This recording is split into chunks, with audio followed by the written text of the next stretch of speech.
Assalamualaikum warahmatullahi wabarakatuh. Halo semuanya, berjumpa lagi dengan saya Askia Bahasa Sajian dari PGMI 6 semester 6 Stambuk 2018 UIN Sumatera Utara. Nah, di sini saya akan menjelaskan tentang pembelajaran aktif SD atau MIN dan aktif learning bermuatan karakter. Ayo kita simak. Pembelajaran ruang kelas yang efektif membutuhkan komitmen profesional. Meskipun hal-hal yang terjadi secara tak terduga dan spontan merupakan pengecualian, bukan sesuatu yang biasa terjadi. Jika guru berkeinginan memelihara lingkungan yang berorientasi pada kesuksesan dengan cara mengembangkan pembelajaran peserta didik selama 1 tahun ajaran, mereka harus terus-menerus membidik dan memperhatikan aksi pengajaran yang di dalamnya terdiri dari tahap perencanaan atau planning dan penerapan atau implementing aktivitas-aktivitas pengajaran serta penilaian atau assessing performa peserta didik. Strategi pembelajaran aktif di sekolah dasar. Pembelajaran aktif adalah segala bentuk pembelajaran yang memungkinkan peserta didik berperan secara aktif dalam proses pembelajaran itu sendiri, baik dalam bentuk interaksi antar peserta didik maupun peserta didik dengan pengajar dalam proses pembelajaran tersebut. Menurut Bonwell dalam Sumandi, pembelajaran aktif memiliki beberapa karakteristik sebagai berikut. Yang pertama, penekanan proses pembelajaran bukan pada penyampaian informasi oleh pengajar, melainkan pada pengembangan keterampilan pemikiran analitis dan kritis terhadap topik atau permasalahan yang dibahas. Nah, yang kedua, peserta didik tidak hanya mendengarkan kuliah secara pasif, tetapi mengajarkan sesuatu yang berkaitan dengan materi. Nah, yang ketiga, penekanan pada eksplorasi nilai-nilai dan sikap-sikap berkenaan dengan materi.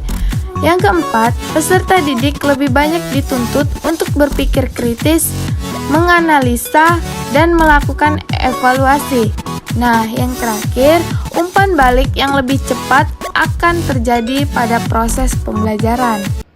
Nah, kesimpulan dari pembelajaran aktif di SD atau MIN ini ialah yang pertama, pembelajaran aktif adalah segala bentuk pembelajaran yang memungkinkan peserta didik berperan secara aktif dalam proses pembelajaran itu sendiri, baik dalam bentuk interaksi antar peserta didik maupun peserta didik dengan pengajar dalam proses pembelajaran tersebut. Nah, yang kedua, strategi pembelajaran adalah suatu kegiatan pembelajaran yang harus dikerjakan guru dan peserta didik agar tujuan pembelajaran dapat dicapai secara efektif dan efisien. Nah, yang terakhir, kegiatan-kegiatan kelas yang dapat membantu untuk mengarahkan peserta didik menjadi aktif, antara lain adalah peserta didik untuk memperbaiki perilaku, seni gerak, menggambar orang, dan pembelajaran aktif untuk semua mata pelajaran. Nah, kemudian ada active learning bermuatan karakter. Pembelajaran active learning dimaksudkan untuk mengoptimalkan penggunaan semua potensi yang dimiliki oleh anak didik, sehingga semua anak didik dapat mencapai hasil belajar yang memuaskan sesuai dengan karakteristik pribadi yang mereka miliki. Di samping itu, pelajaran active learning juga dimaksudkan untuk menjaga perhatian siswa atau anak didik agar tetap tertuju pada proses pembelajaran. Active learning pada dasarnya berusaha untuk memperkuat dan memperlancar stimulus dan respon anak didik dalam pembelajaran, sehingga proses pembelajaran menjadi hal yang menyenangkan, tidak menjadi hal yang membosankan bagi mereka. Dengan memberikan strategi active learning atau belajar aktif pada anak didik dapat membantu ingatan memori mereka sehingga mereka dapat dihantarkan kepada tujuan pembelajaran dengan sukses. Hal ini kurang diperhatikan pada pembelajaran konvensional. Nah, kemudian dalam metode active e-learning, setiap materi pembelajaran yang baru harus dikaitkan dengan berbagai pengetahuan dan pengalaman yang ada sebelumnya. Materi pelajaran yang harus disediakan secara aktif dengan pengetahuan yang sudah ada. Agar murid dapat belajar secara aktif, guru perlu menciptakan strategi yang tepat guna sedemikian rupa sehingga peserta didik mempunyai motivasi yang tinggi untuk belajar. Nah, konsep tersebut bermaksud bahwa konsep active learning menghendaki peran peserta didik yang tidak hanya mendengarkan melainkan juga melihat supaya paham walaupun sedikit, mendiskusikannya agar lebih memahami atau mendalami melakukannya agar memperoleh pengetahuan dan mengajarkannya agar lebih menguasai. Hal ini jelas bahwa model ini sangat relevan dengan nilai karakter, rasa ingin tahu karena mendengar dan melihat supaya lebih paham.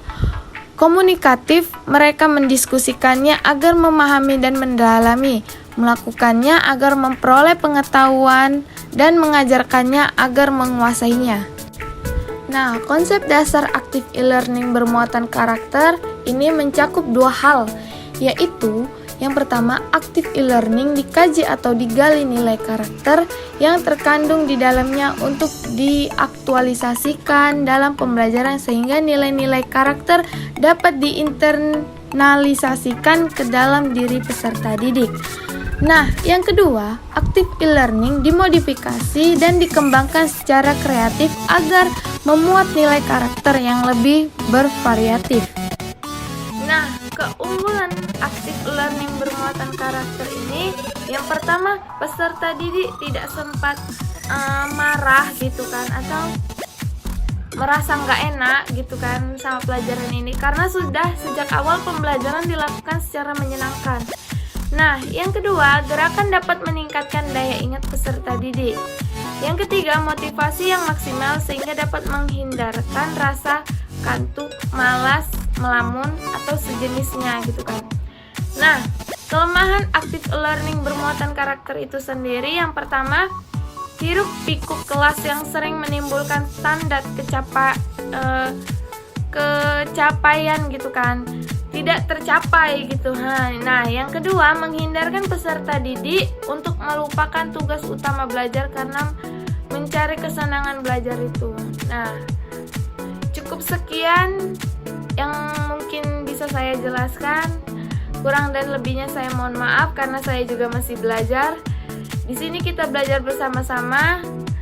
Wabillahi taufiq wal hidayah. Wassalamualaikum warahmatullahi wabarakatuh. Sampai berjumpa lagi.